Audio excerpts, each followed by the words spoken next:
Dans un monde confronté au risque d'effondrement climatique, écologique et sanitaire, la question de la préservation de l'humanité devient centrale. Nous allons découvrir des formes ultimes de préservation, celles qui tentent de sauvegarder la vie elle-même. Des biobanques aux cellules souches, des génomes séquencés à la cryogénisation, des projets de biodiversité assistée, aux archives interstellaires sur des vaisseaux spatiaux, vous allez découvrir comment l'humanité et d'autres civilisations cherchent à perpétuer le vivant. Lors de mes conversations en 2016, Zen, mon mentor principal pléiadien tégétien, m'a dit que certains vaisseaux spatiaux comme le sien, le Suzy 1, ou des vaisseaux plus imposants comme le Toleka, transportent à leur bord des banques de données biologiques conçues comme des arches du vivant. Ces structures contiennent des séquences ADN de nombreuses espèces, y compris terriennes, dans le but de préserver la diversité biologique en cas d'extinction planétaire ou de catastrophe intergalactique.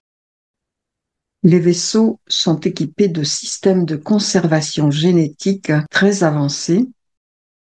Ces banques de données ADN ne sont pas de simples archives numériques, elles contiennent des séquences génétiques complètes stockées dans des formats holographiques ou cristallins capables de les maintenir actifs. Ces vaisseaux transportent en effet des archives ADN de milliers d'espèces, y compris des espèces disparues ou en danger sur Terre.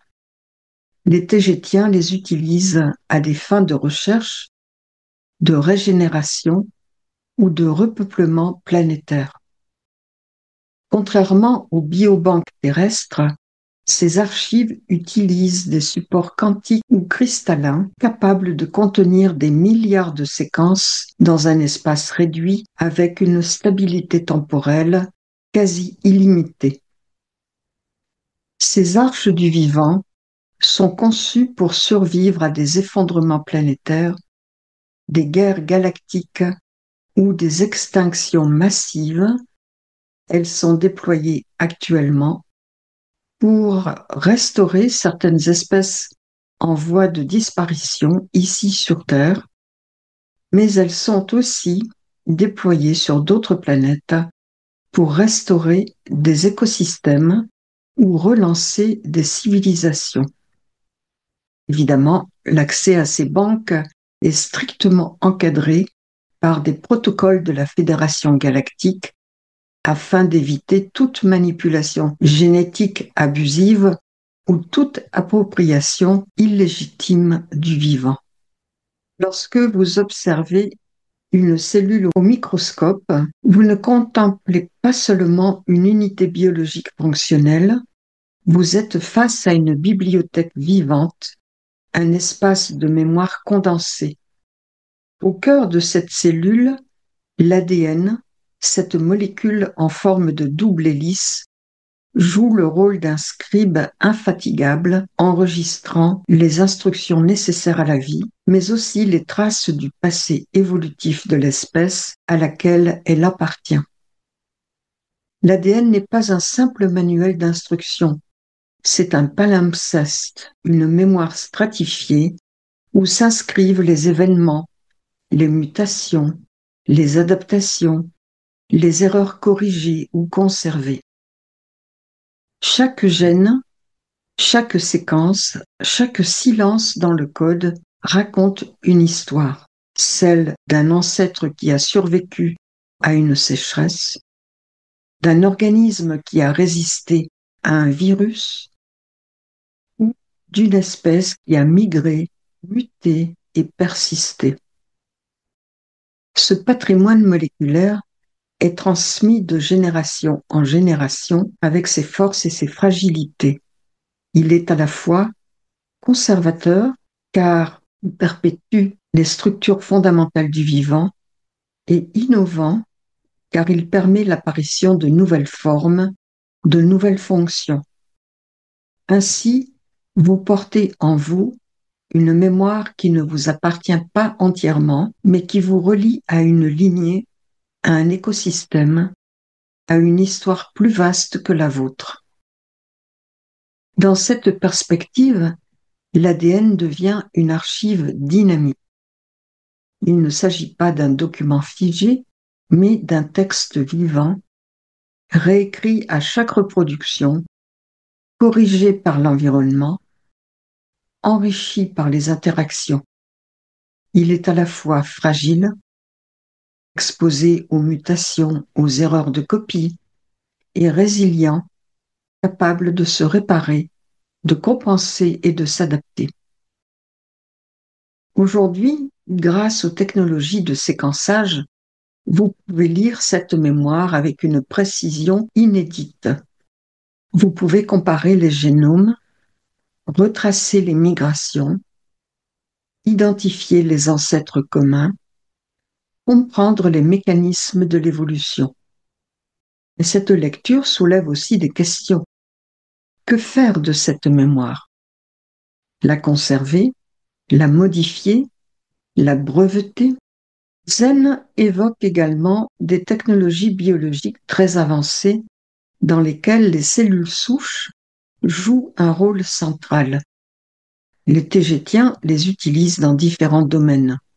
En médecine régénérative accélérée, les cellules souches seraient utilisées pour réparer rapidement des tissus endommagés, y compris des organes internes, grâce à des chambres de régénération assistées par technologie quantique, c'est-à-dire des medbeds.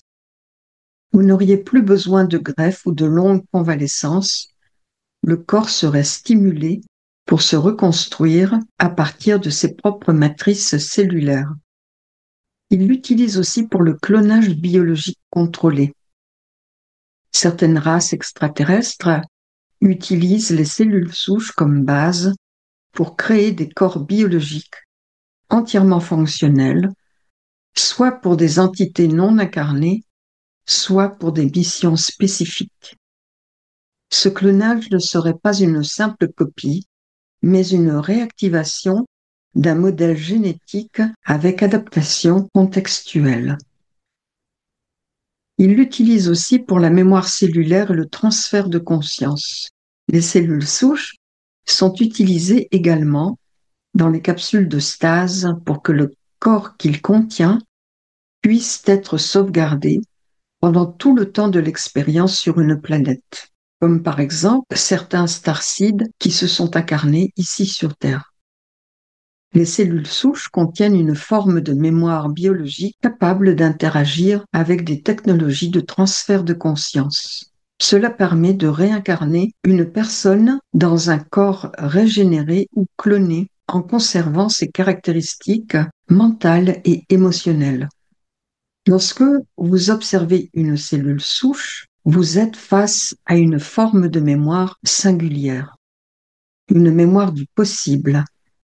Contrairement aux cellules spécialisées qui ont un rôle défini, muscles, neurones ou sang, la cellule souche est indéterminée. Elle est en attente. Elle peut devenir presque tout et elle transporte avec elle une promesse de régénération et de réparation. Elle permet de revenir en arrière dans le développement cellulaire, de réinitialiser le programme biologique pour reconstruire ce qui a été perdu, endommagé ou détruit. C'est une mémoire active, dynamique, qui ne se contente pas de conserver, mais qui agit, qui soigne et qui restaure. En médecine, les cellules souches sont au cœur de thérapies innovantes. On les utilise pour régénérer des tissus cardiaques après un infarctus, pour réparer des moelles épinières lésées, réparer des articulations, traiter certaines maladies du sang.